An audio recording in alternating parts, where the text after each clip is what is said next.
former Fulton County District Attorney and Sheriff. Formerly a judge, and he knows a little bit about how these things go. From Mohawk Valley, legal eagle, lawman. He is the Sheriff of Fulton County, New York.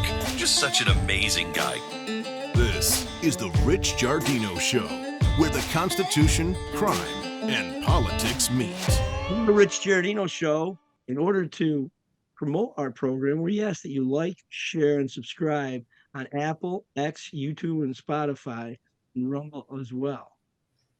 Corey and Twyla combined have almost 50 years, 48 years of dispatching experience. And one thing that we try to promote on the show is back the blue, but everyone seems to forget all too often that your first call for help goes to a 911 dispatch center. And in this country, according to the numbers, we have over 240 million 911 calls, and a large percentage of those, especially from cell phones, are missed dials and tie up the 911 lines. So you guys, can you tell us some of the good stories that you've been involved in where you've, helped somebody through an emergency and it's made a difference, whether it's a medical, a fire, or a police emergency? Twyla, you want to start?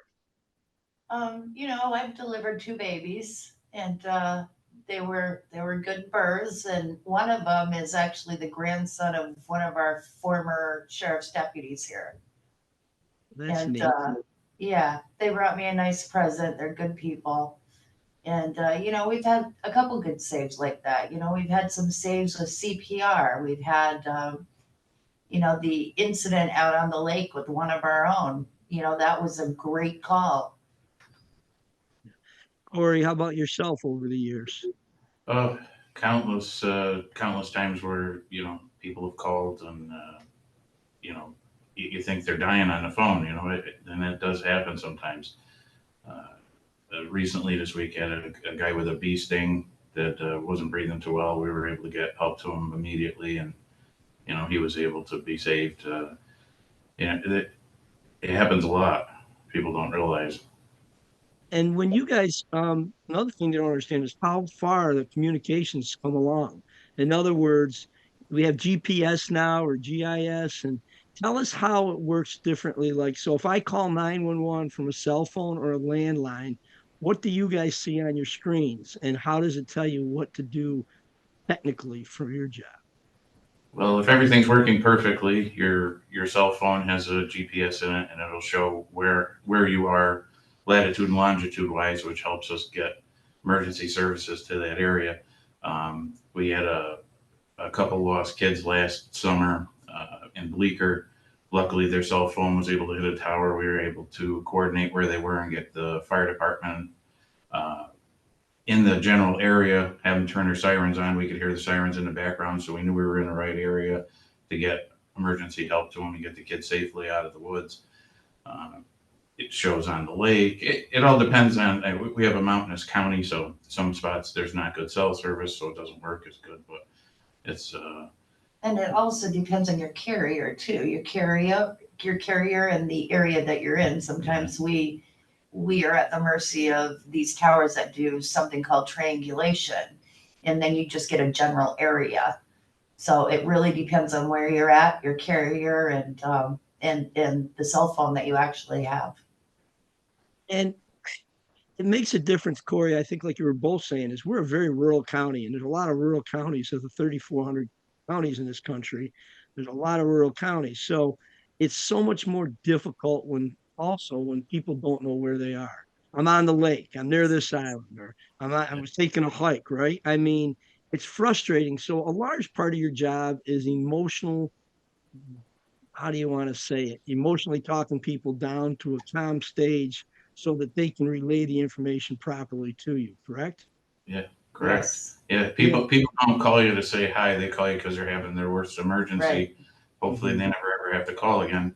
And sometimes they're not able to relay information properly at first. You have to talk them down and, understand where they are. Having a good knowledge of the county and where people are and landmarks and things like that.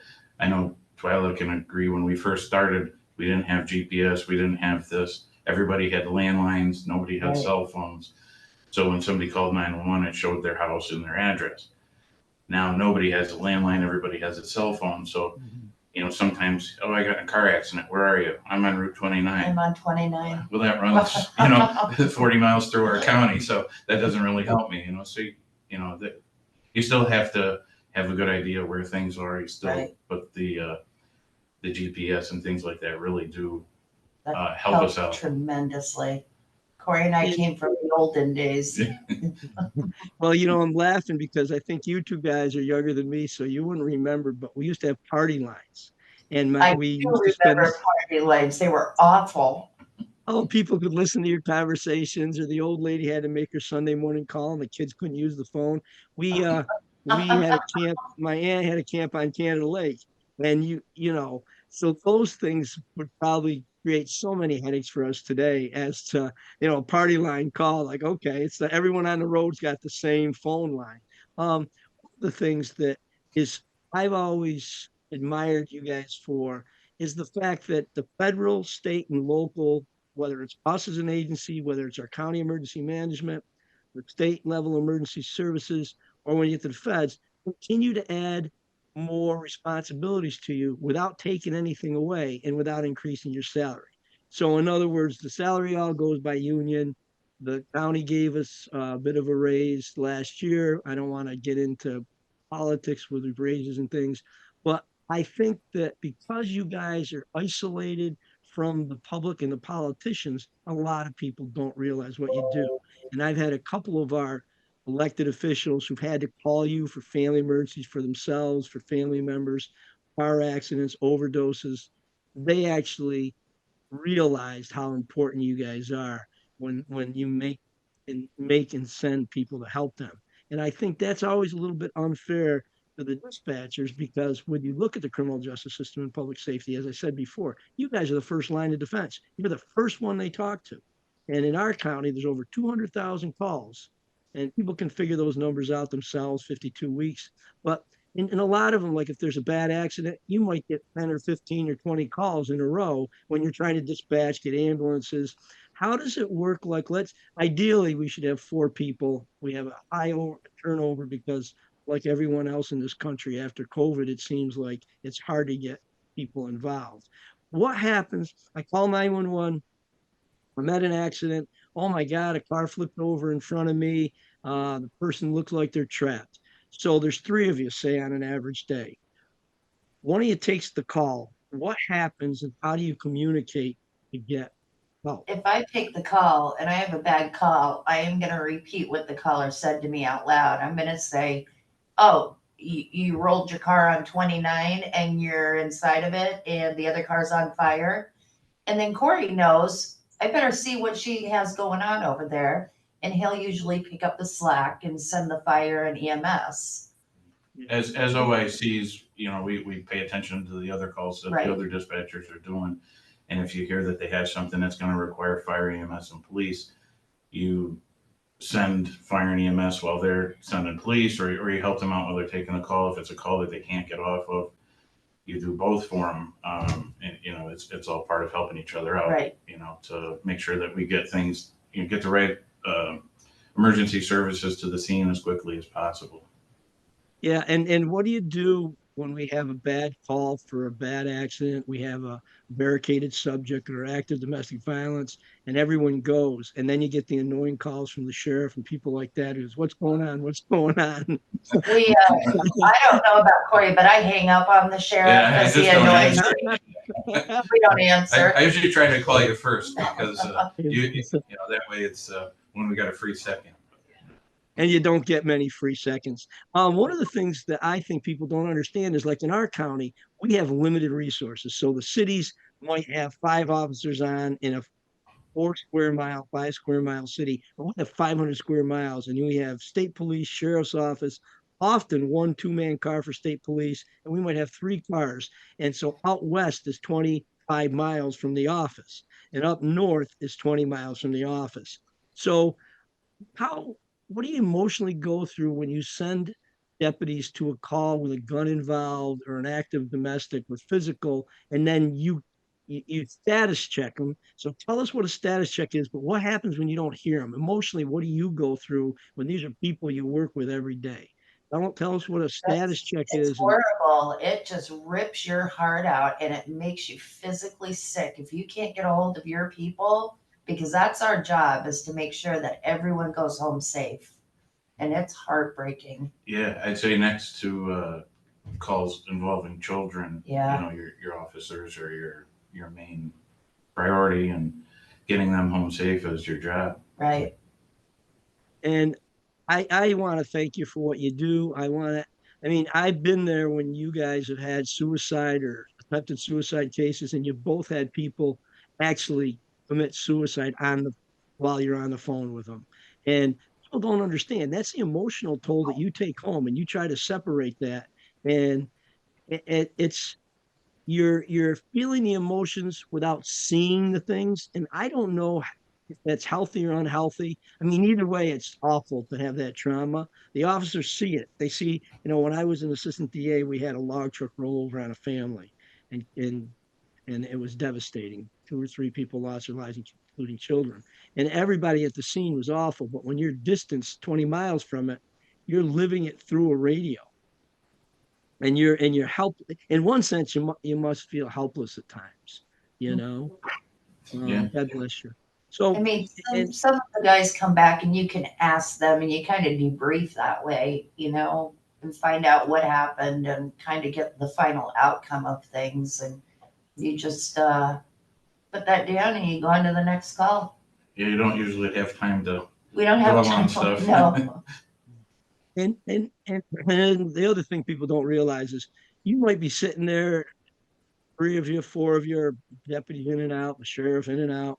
We're talking, the investigators, and you can go from having a conversation like we're having a conversation to everything hitting the fan, the proverbial poop hitting the fan, and on your bodies, that's an emotional thing. Even though you're not racing in your car like a police officer, you're dealing with it, and you've got distractions, like I say, the phone calls.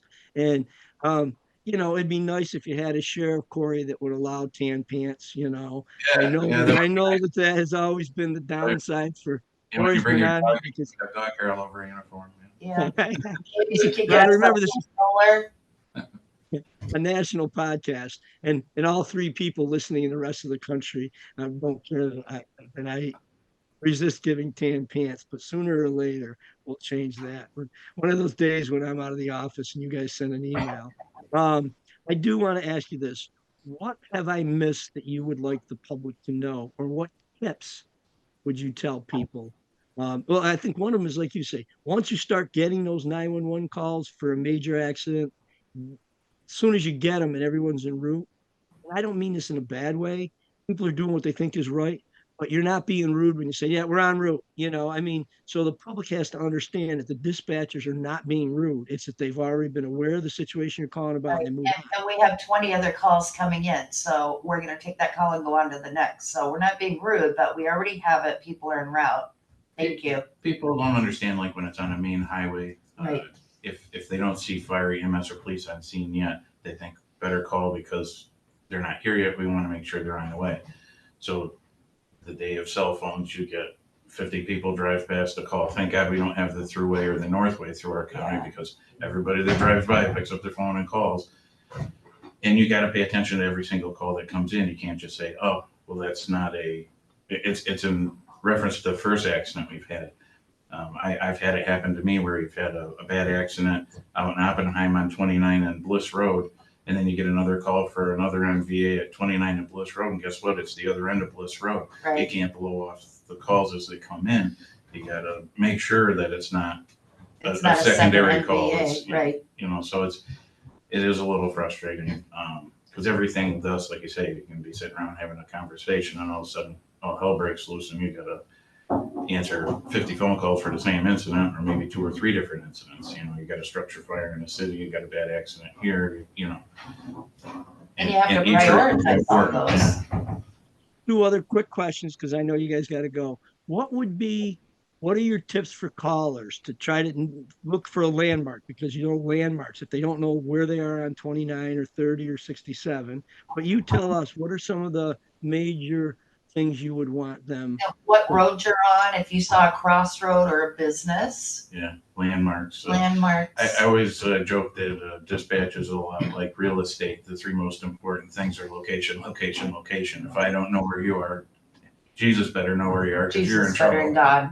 You Yes. know, it's What would you say to young people? And I know it's tough, but what are the rewards? I know financially it's not a reward, and we have our system is 12 hours, 12 hours, 8 hours, 12 hours. And so people know our dispatchers will work 6 a.m. to 6 p.m. on like a Monday or Tuesday, a Wednesday or Thursday off, and then they'll work the weekend, Friday, Saturday, Sunday, and then the following week they'll have the weekend off. And it's a rotating Right, thing. but you know what? We only work 2 days 1 week. So if we took 2 days off, we have 7 days off. So I love our shifts. yeah, I love I like our schedule. Yeah, I do 12-hour too. days are long, but it's worth it in It's the nice end. for the time off. Yep. Yeah. And then what would you tell young people? Because I know we got a bunch of young people. We had recently we've hired a student who was an intern at Fulton County Community College. She was an intern for us, and now she's training to be one of our dispatchers. Yeah, it But can be how do you exciting encourage job. people to get? Excuse me. It's an exciting job, and for a lot of young people who are looking to go into law enforcement or other careers, it's a good stepping stone. You get to learn the system, how things work. People get to know you. We've had dispatchers go from dispatch to being chiefs of police, and throughout their career, it's a good starting spot for people.